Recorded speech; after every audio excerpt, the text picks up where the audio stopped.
Good morning. Hope you've had a good weekend. Good way to start off the week here on the first day of the week. Glad you're here. This morning we're going to be talking about prayer. That's our topic within the book that we're sort of covering, and we'll talk about it today and also next week as well. Two lessons on prayer. We could go on a ways on prayer, but I think two will be sufficient for us to cover today. We'll begin with a word of prayer. Let's see. Lynn? Yeah. Barton, yeah. Thank you.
When it comes to Jesus and his prayer life, I believe that he prayed more than anyone who ever lived. He's here a short period of time, but during that time, we find in the scriptures there within the Gospels, time after time, we find him praying. He did more praying than he did teaching. He taught about prayer, but if you look at his times when he prayed, you'll find he prayed a lot more than what he taught about it. But he let his prayer life do the teaching. We can learn a lot about it, about just the things that he prayed for and an example to us. And so we need to look at his example and how we can go about praying as well. Many times you'll find him praying before big events that took place. What are some times you can recall when Jesus prayed? Before what events?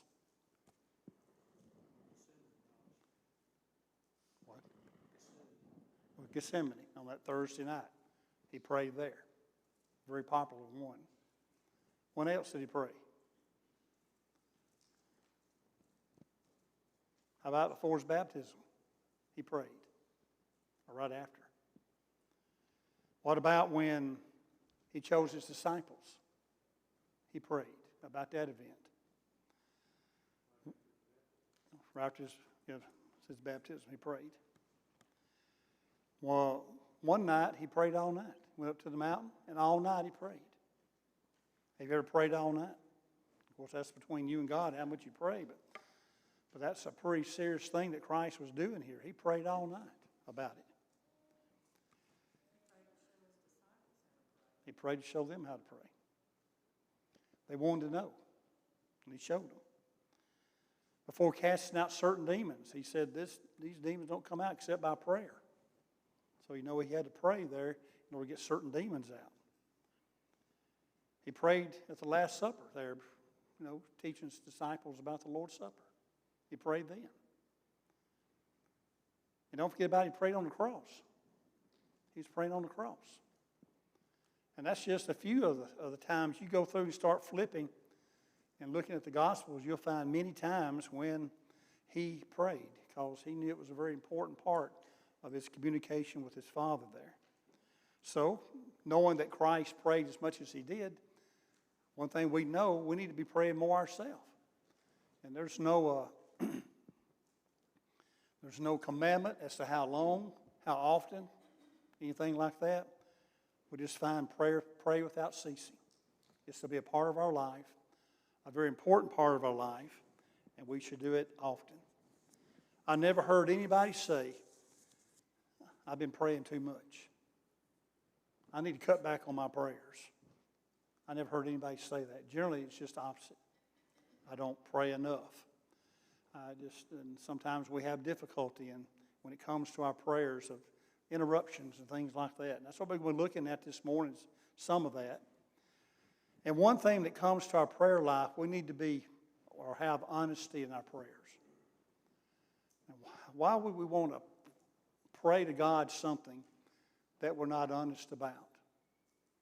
Why would we do that? God knows our heart. He knows if we're true or not.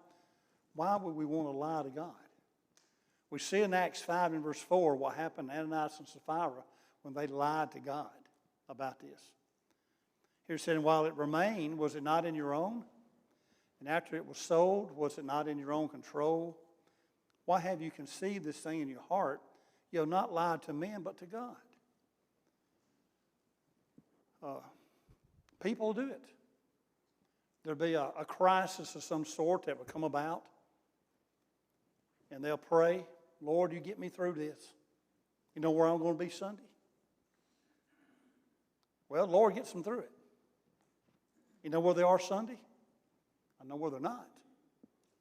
But yet they make this claim to God, you get me through this, and you'll see a different person, a changed individual. And well, they go right back to the old way, and got to be honest in our prayers. If we make a promise to God, a vow to God, or what we may make to God, we better make sure that we keep it. Be honest when it comes to our prayers. Don't pray in ways that would be dishonest. Another thing about our prayer life, the fervency in our prayers. Praying is hard work. It is difficult to pray sometimes. Christ here in Luke 22:44, and being in agony, he prayed more earnestly. Then his sweat became like great drops of blood falling down to the ground. Then Hebrews 5:7, relating to that, says, who in the days of his flesh, when he offered up prayers and supplications, with vehement cries and tears to him who was able to save him from death, and was heard because of his godly fear. What Christ was doing that night, that Thursday night in Gethsemane here, it was not easy to give this prayer to God. If there be any other way. He was in great agony. Have you ever been in agony when it comes to prayer? And when you get through praying, you're just exhausted. Have you ever had that? Of course, that's between you and God. But the answer is, here's Christ. We see it. And there may be some things in our life that we have prayed about in agony. Prayed so hard about it. That's what we find here happening to Christ. And so when it comes to our prayer life, we need to take, I think, on a more serious note. Take it more serious. And sometimes we offer up just the quick little prayers, and they're okay. There's nothing wrong with a quick prayer. But it may be that we need to really think about what we're praying for and take it very serious. In 2 Kings 20 and verse 2 and 3, we find Hezekiah. He got news, get your house in order, you're about to die. So he begins praying. And the Lord gives him 15 more years of life. But look what happens when he's told by the prophet here, your time's up. In 2 Kings 22 and 3, then he turned his face toward the wall and prayed to the Lord, saying, remember now, O Lord, I pray how I have walked before you in truth and with a loyal heart, and have done what was good in your sight. And Hezekiah wept bitterly. God gave him more years after this. But look how in his prayer life he was weeping bitterly. It was tough on him. to know that it's it. This is it. It's over. So we prayed. So when it comes to our prayer life, maybe there should be times when it takes something out of us. And it's going to be hard to just do. You're going to have to set a time and a place where there's no interruptions and such as that when it comes to that prayer life, to have that kind of prayer like Hezekiah had, or what Christ or others had in the Scriptures. Another thing that comes to our prayer life, we need to have perseverance in our prayers. In Luke 18:1, Christ here speaks about this parable about the widow who went to the judge needing help, and he didn't want to hear her. But her persistence, she wouldn't quit. And finally he heard her. Like beginning Luke 18:1. Then he spoke a parable to them that men always ought to pray and not lose heart, saying, there was a certain city, a judge, who did not fear God nor regard man. Now there was a widow in that city, and she came to him, saying, get justice for me from my adversary. And he would not for a while, but afterwards he said within himself, though I do not fear God nor regard man, yet because this widow troubles me, I will avenge her, lest by her continually coming she weary me. So here is this woman making these prayers, going to this judge constantly.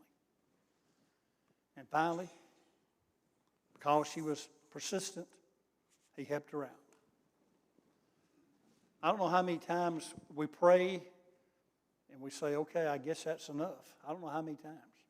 There's no set times. But you pray until you pray, until you pray, you keep praying, I think, until you get an answer, either yes or no, or later, whatever it may be. But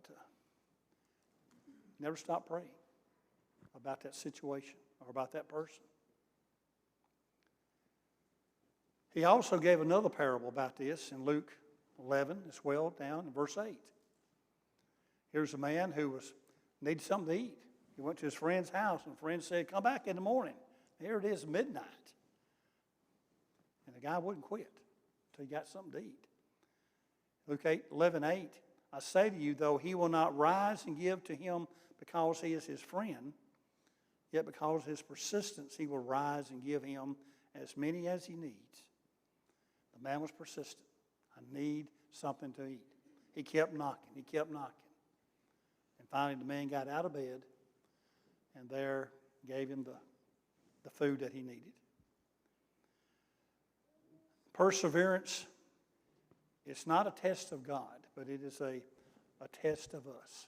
Are we willing to go the distance in order to get God's help? Are we willing to go the distance? Do what it takes and keep praying about it. Another thing we find in our prayer life, I believe, is struggle. We're going to have struggle when it comes to our prayer life. In Romans 7:15, now this is not, it's talking about prayers, it's talking about life. But he said, for what I am doing, I do not understand. For what I will do, that I do not practice. But what I hate, that I do. We struggle with prayer sometimes. And why do we have this struggle? Why do we let these things interfere? Well, I know what I want to say. I know what I want to do here. I know how I want to ask it. And we struggle, trying to get our prayer life to God. In Luke 22:45 and 46, there when Christ took the three disciples into the garden with him on that Thursday night, when he rose up from prayer and had come to his disciples, he found them sleeping from sorrow. Then he said to them, why do you sleep? Rise and pray, lest you enter into temptation. How many times have we ever tried to pray or get our mind right or in a prayer and that cell phone rings, interrupts? That'll happen. or at night we'll try to pray. And we don't remember ending that prayer because we went to sleep. Tired, laying in bed, I'm going to pray before going to sleep, and we start praying, and, well, we just go off to sleep. And I heard individuals talk about that, and that's not so bad. You know, who else would you want to be talking to at night and just go to sleep?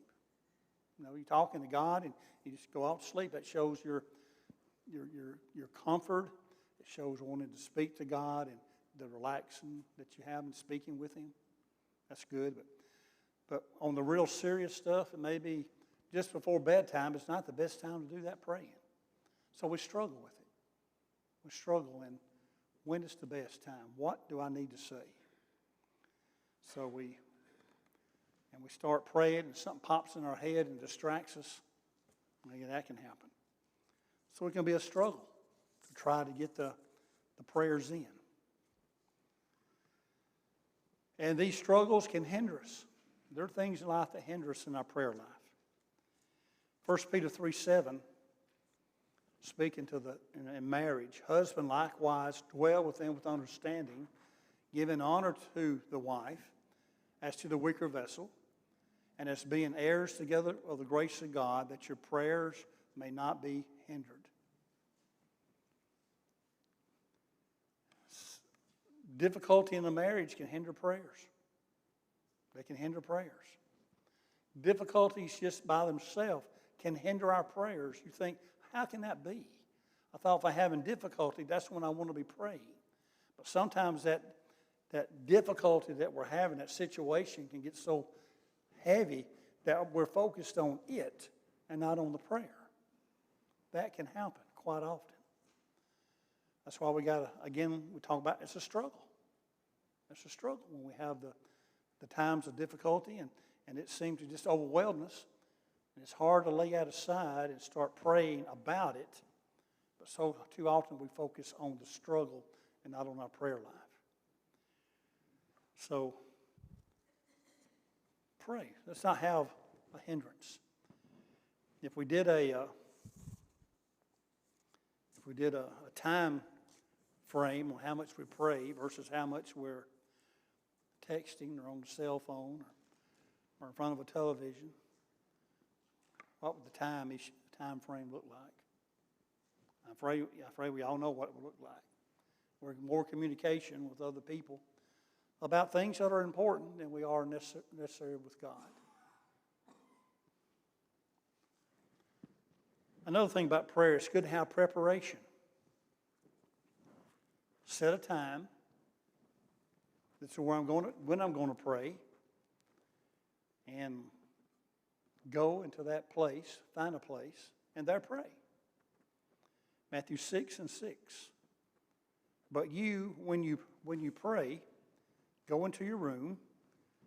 When you have shut your door, pray to your Father who is in secret place, and your Father who sees in secret will reward you openly. And then 14:23, when he had sent the multitudes away, he went up to the mountain to himself to pray. And now when evening came, he was alone there. Christ knew, I got to go somewhere where it's just me.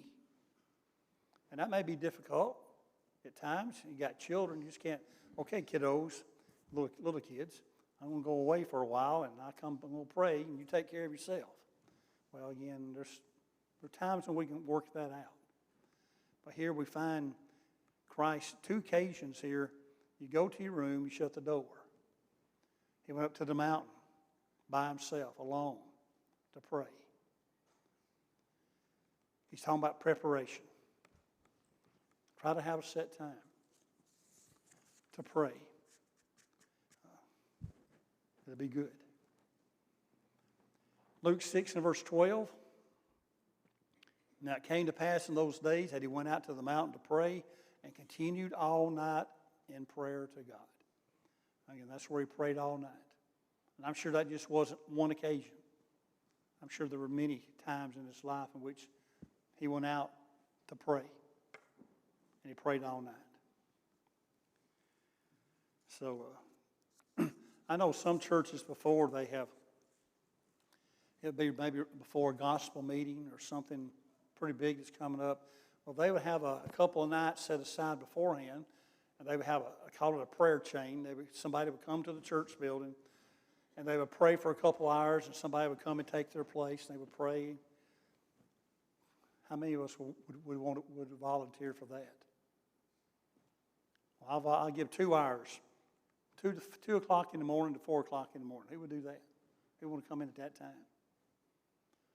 Again, it talks about our commitment to prayer and things to pray for, pray about. Another thing we need to look at is our unprayed prayers. Why don't we ask? Why don't we ask God? Well, we think we can do it ourselves, I think. I can handle this myself.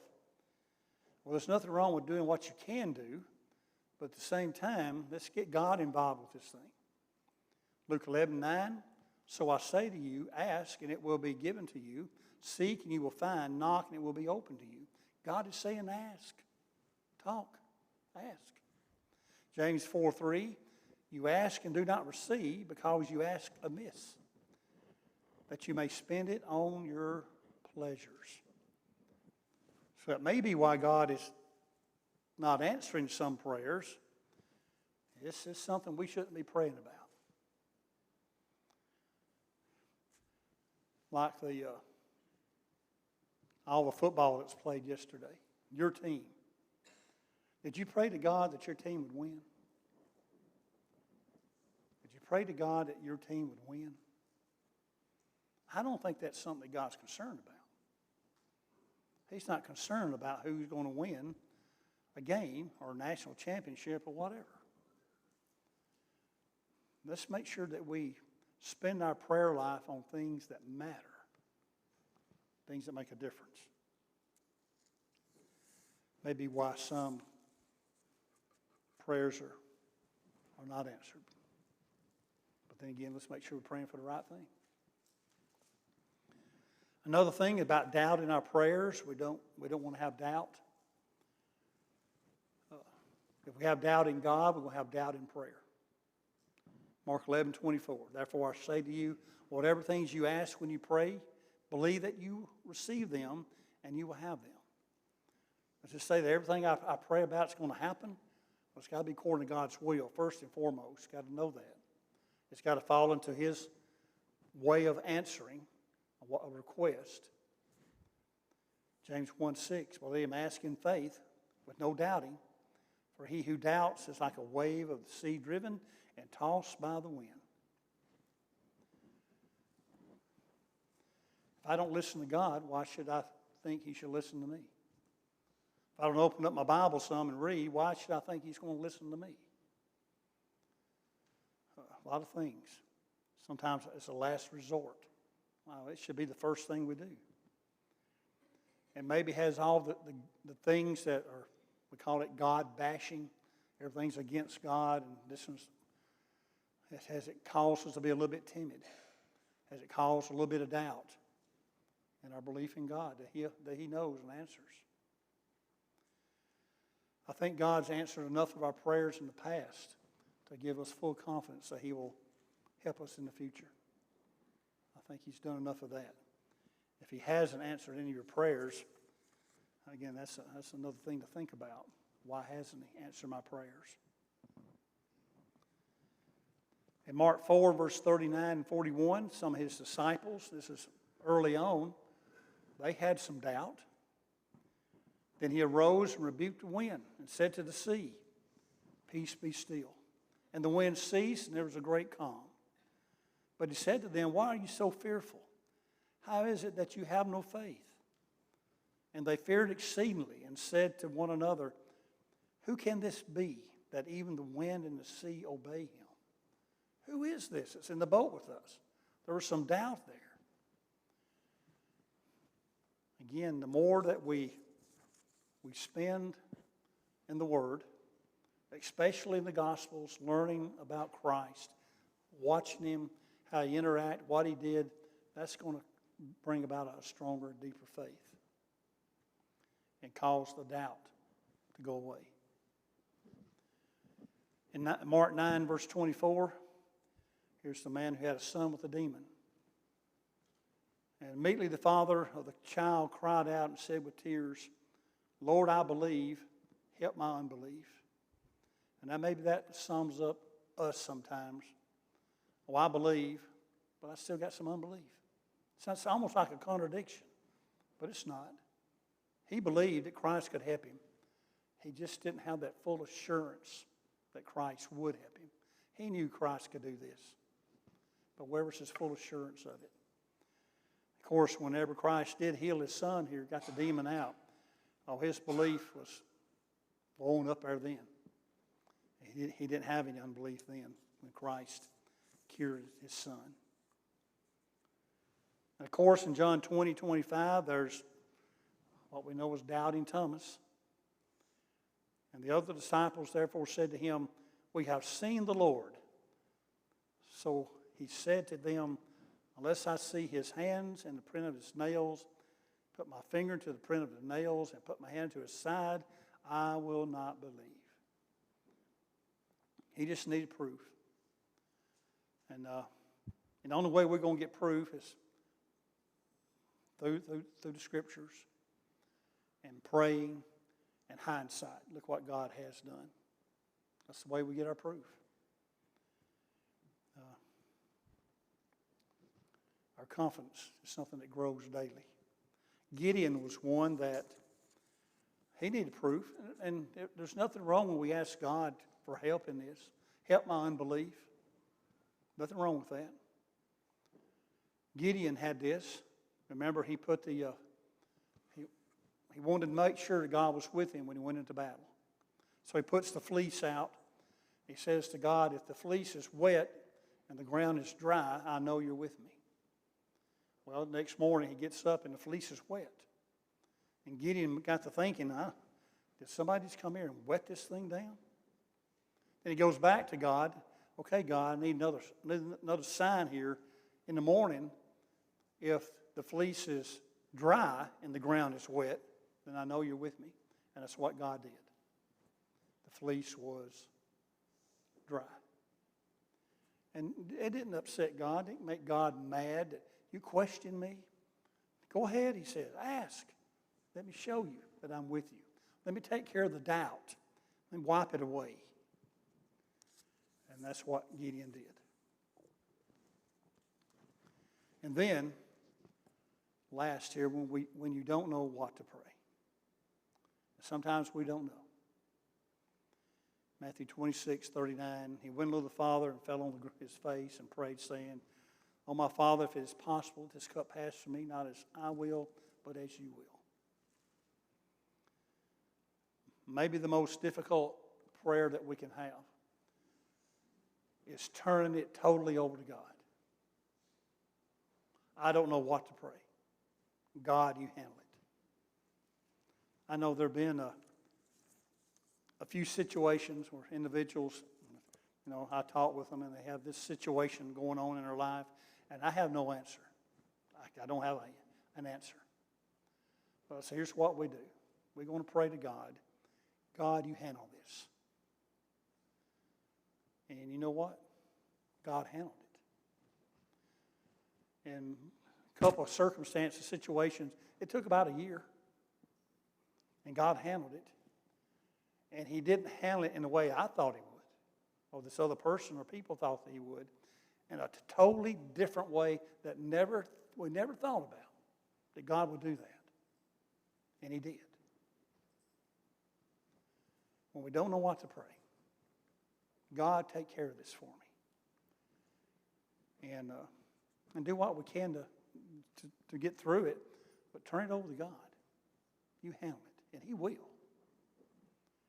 And it may be a way that will totally shock you as to what he does. I know in some of these situations it shocked me. I never thought God would do that, but he did. And I'm not questioning God either, because God knows what's best. So there's our first lesson on prayer. We'll have another one next week talking about prayer, but we just need to pray more, I think. There's so much out there to distract us and trying to pull us in a different direction. We just need to pray more and let it be a part of our life. Any comment on prayer? Okay, keep praying. That'll be all for the day. We'll take it up next week.